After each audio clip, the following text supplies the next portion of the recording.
Olá, bom dia, pessoal. Vocês que estão acompanhando Brasileiros Sem Fronteiras. Hoje temos uma jornalista, escritora, Mazé Torquato Chotil. Eu tenho que ler aqui que o nome é comprido, né? Maria Torquato Chotil. Ela é do Mato Grosso do Sul, foi estudar em São Paulo, depois fez a ponte São Paulo-Paris e ficou os últimos 35 anos. E hoje vamos conhecer melhor os seus trabalhos. Ela tem vários livros publicados, duas biografias, e vamos dar a palavra a ela. Bom dia, Mazé. Bom dia, muito prazer estar aqui com vocês nesse dia radioso, por dois motivos. A gente tem sol em Paris, tem belas cores do outono, mas também tem o lançamento do Maria da Aparecida, Negro Luminosa Voz, que a gente vai falar, né? Um dos meus livros, o último. Certo.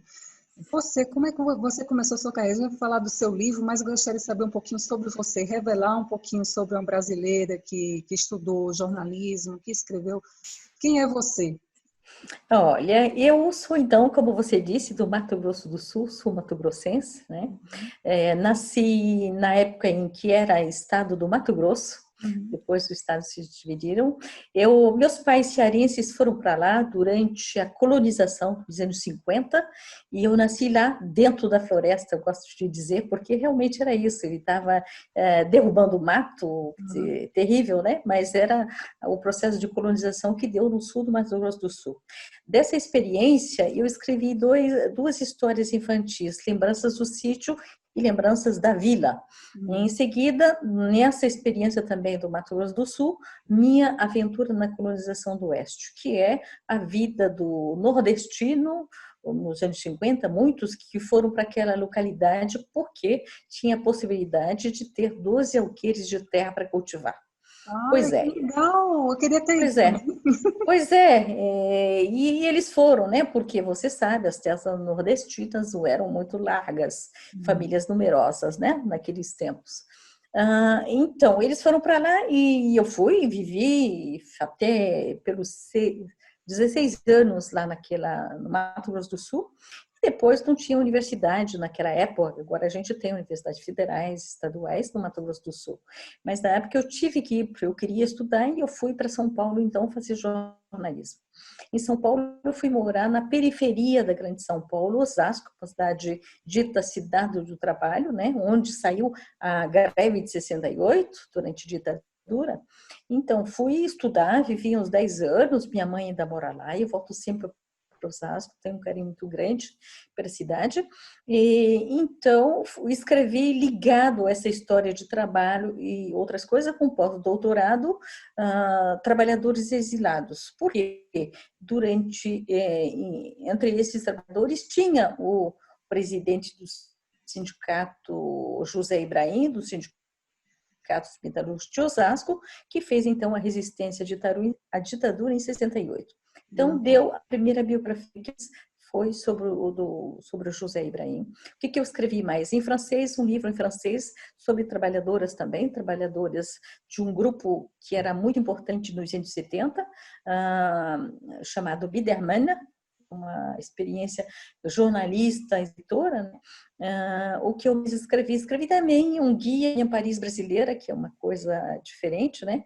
Mas é ligado a essa minha preocupação com memória, porque eu não fiz somente um guia turístico onde tem os monumentos de Paris, mas também onde brasileiros, né? Quais foram os brasileiros que viveram, que tem sempre uma plaquinha, aqui viveu Villa-Lobos, aqui Santos Dumont. Então eu fui Não atrás dessa eu história vi essa. presente, pois é.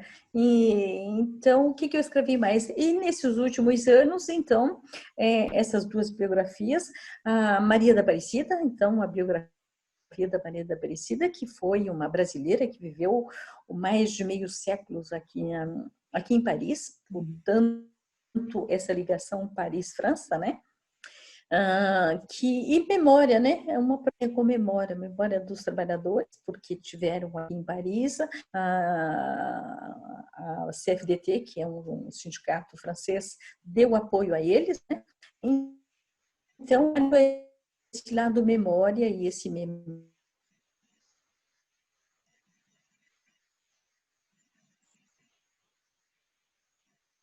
estou aqui há 35 anos, então tenho uma preocupação. Eu não pude ir, né, lançar em presencial, então vamos fazer a distância. Hoje, de 30, no Brasil, 22 e 30 aqui em Paris, na Alemanha também, né, em muitas partes da Europa. Uhum. Tá certo. Então, como se chama? Maria da Aparecida? O título em francês, eu vou mostrar para vocês, o título que saiu ano passado, né? Uhum. Maria da Aparecida, une Maria pas comme les autres. Uhum. Que foi o título que ela tinha imaginado minha biografia, e era o título que ela daria à biografia. Então, em francês, a gente deu esse nome, né? E aí,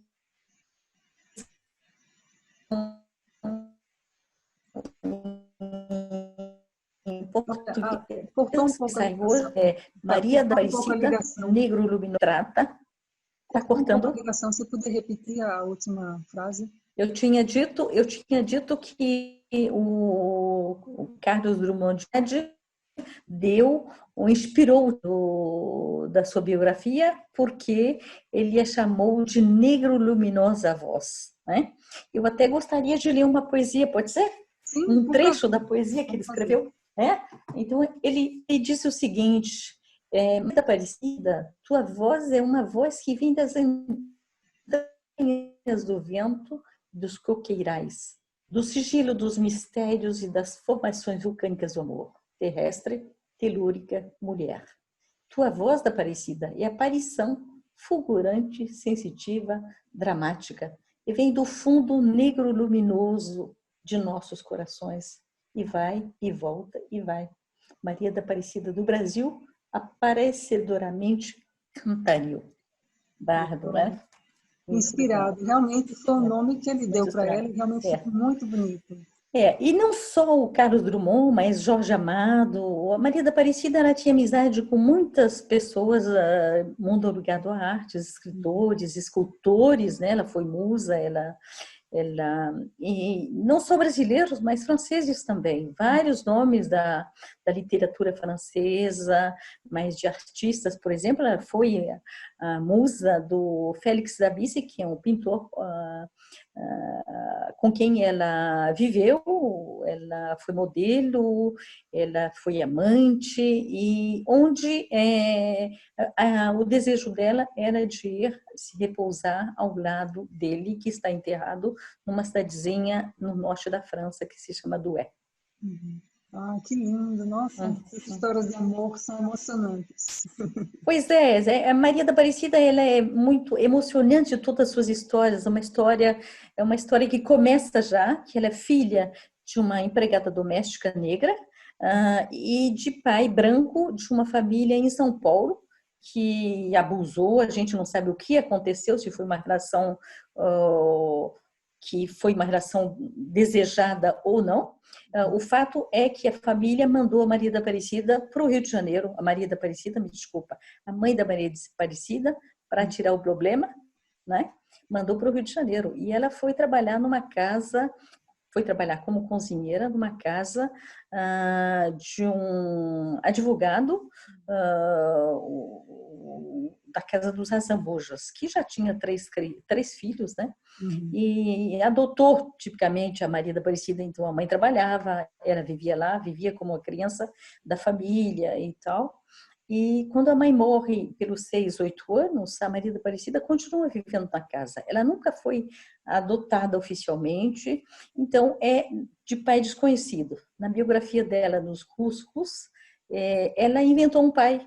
Ela inventou um pai e o Silvio. Mas a verdade, ela nunca conseguiu, infelizmente, porque ela procurou, ela gostaria de ter conhecido o pai biológico e ela nunca conheceu. Então, é uma história muito fascinante em todos os níveis, no nível familiar, mas também no nível da música, porque ela fez o Conservatório do Rio de Janeiro, e o sonho dela era cantar no Teatro Municipal do Rio de Janeiro. Acontece que disseram para ela, depois de 1950, ela terminou o conservatório, ela ganhou um prêmio da Associação Brasileira de Imprensa e foi lá no Teatro Municipal querendo cantar. E disseram para ela, negra não canta no Teatro Municipal. Ora, ela tinha visto negras americanas que cantavam no Teatro Municipal, né? Chamavam, mas a negra brasileira não podia fazer carreira no Brasil, no Teatro Municipal. Eu me sinto mal se eu ouvir isso. Pois é, terrível, né? E o que acontece? Ela, então, decide se expatriar para poder fazer carreira. Ela tinha ganho um prêmio na Itália, falou, pô, vai dar, eu devo ter uma voz que interessa, né? Que possa fazer carreira. Aí ela terminou vindo com Valdemar Henrique, um pianista, um compositor, e veio para a Europa em 1955, gravou um primeiro disco e foi ficando aqui, fez o Conservatório Superior de Música aqui em Paris e continuou nesse trabalho, porque foi um trabalho duro, entre 55 e 65, quando ela realiza o sonho dela de cantar Carmen na Ópera de Paris. Foram muitos anos, né? Anos de trabalho, anos de mostrar, né? E como ela diz numa entrevista, era muito complicado também, porque as pessoas queriam alguém que fosse conhecida como a Maria Callas, né? Pô, Maria de Callas tinha lugar em todo lugar, mas como é que a gente faz para quebrar o ciclo quando não é conhecido, né? Então ela teve uma oportunidade no momento em que justamente a Callas não pôde cantar, ela estava lá, ela já tinha cantado Carmen na Ópera de Bordeaux, então ela foi substituir. Nessa, ela cantou várias vezes em 65, voltou em 68, fez uma carreira em muitos teatros, não só na Ópera de Paris, Ópera de Bordeaux, e fez uma carreira internacional, viajou muito à Europa, foi para a Rússia, Romênia, Bélgica, né? Mas foi um trabalho muito difícil, um trabalho muito duro. Ela teve que trabalhar, como ela diz, uma negra. Trabalhou com a expressão brasileira, ela diz que trabalha bastante, né? Então, é uma história fascinante em todos esses aspectos, né? E depois, o segundo aspecto da música, ela cantou sempre ópera, folclore e música popular brasileira. Ela teve um acidente em Paris, no dia de Natal de 1974. Ela está num táxi. O que acontece? O táxi não para no sinal vermelho e teve um acidente. A cabeça dela passa pelo vidro e aí entrou cacos de vidro nos olhos. A cabeça sofreu também, né, alguns cortes. Eu sei que ela ficou afastada dos palcos durante 3 anos. E depois dessa experiência, a voz sofreu, alterou-se essa voz, né? E ela não conseguia, ela continuava cantando ópera, trechos, mas ela não conseguia mais cantar uma ópera inteira. Então, ela foi para a música popular brasileira, onde ela tinha amigos, eu tinha sido convidada para ir para a música popular. E a partir daí, em 77, ela lança um disco com Baden Powell. O Baden Powell é um disco que teve muito sucesso. Antes ela tinha já feito outros discos, né? Folclore, mas também música, ópera, essas coisas. E então ela continua, é incrível, porque ela fez várias carreiras, né? Na verdade, porque eu acho que não são todos músicos que podem fazer isso. Uma carreira de cantora de ópera, né? Lírica, uma carreira de cantora de música popular brasileira e folclore. Então ela representou a música brasileira de vários, no Villa-Lobos, que é mais conhecido, mas Valdemar Henrique, ela cantou, ela foi uma espécie de embaixadora da música brasileira aqui em Paris durante 50 anos, nos últimos 50 anos do século passado. Realmente merece ser conhecida. E claro, como ela morreu com 91 anos, ela já estava afastada dos palcos há uns 20 anos. Isso quer dizer que a memória é curta, né? 20 anos é o suficiente para ser esquecida. Então, esse trabalho eu acho que é importante para dizer aos franceses que ela viveu aqui, ela contribuiu, mostrar a música brasileira aqui, é importante, por isso a edição em francês e a edição em português, que sai hoje, por resgatar, né, essa nossa cultura. É importante que os estudantes de músicas no Brasil, e ontem Foi ontem, a gente fez um trabalho com a universidade, os alunos de canto da Universidade da Unesp. Então, é importante saber quem foi, que contribuição ela deu, né, à música, e é isso. E faz parte da história em geral, né, do Brasil, mostrando assim o preconceito que ainda existe, que isso é uma barreira para as pessoas se desenvolverem, né? Com certeza. E a partir disso aí vai quebrando mais essa barreira, a partir de Uhum. divulgar o trabalho de pessoas. Não importa se é amarelo, se é azul, se é cor-de-rosa, se é preto, as pessoas têm talento e merecem ter o destaque. Pois é, nós estamos todos iguais, como é que a gente vive juntos, né? Mas a gente sabe que com o Brasil tem muitos grupos, né, que já as cotas, né, o acesso à informação, a formação foi muito importante nesses últimos anos no Brasil, mas ainda existe esse racismo estrutural, né, que a gente está quebrando aos poucos e essa é também uma contribuição nesse sentido de quebrar, né, porque que uma pessoa com os saberes, com a qualidade de voz que ela tinha, não pôde começar a carreira no Brasil, né? Depois ela voltou em 65, ela cantou outras vezes e tal, mas ela não pôde começar a carreira no Brasil por causa da cor da pele. Muito estranho. Não, é uma pergunta que eu tenho. Você está em Paris, você assim como jornalista, como é que você vê esse movimento atual, movimento negro, né? Vidas negras importam.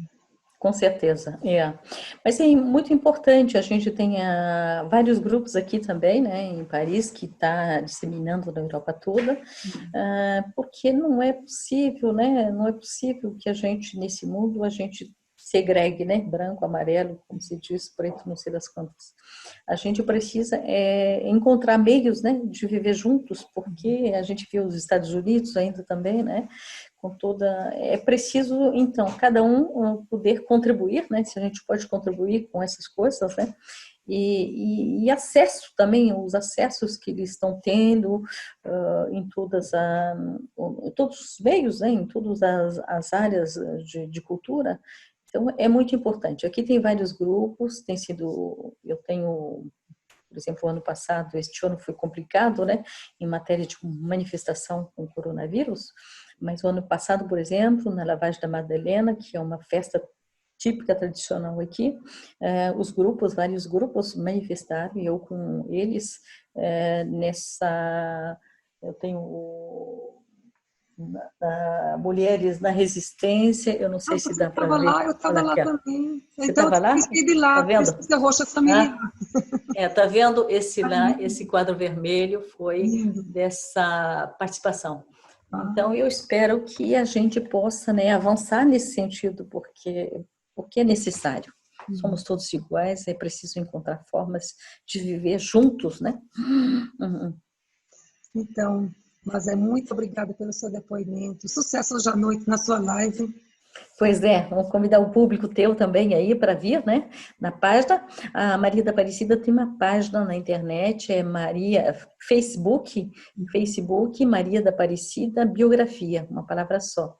Então, hoje à noite acompanhar a gente nesse lançamento, que infelizmente é à distância, mas não é impossível, né? E de ler o livro em seguida. Muito obrigada a vocês. Exatamente. Obrigada. Um prazer em revê-la, porque eu com certeza a vi ano passado lá no Lavagem de La Madeleine. Um abraço para vocês aí em Paris e até a próxima. Até a próxima. Muito obrigada. Tchau, tchau.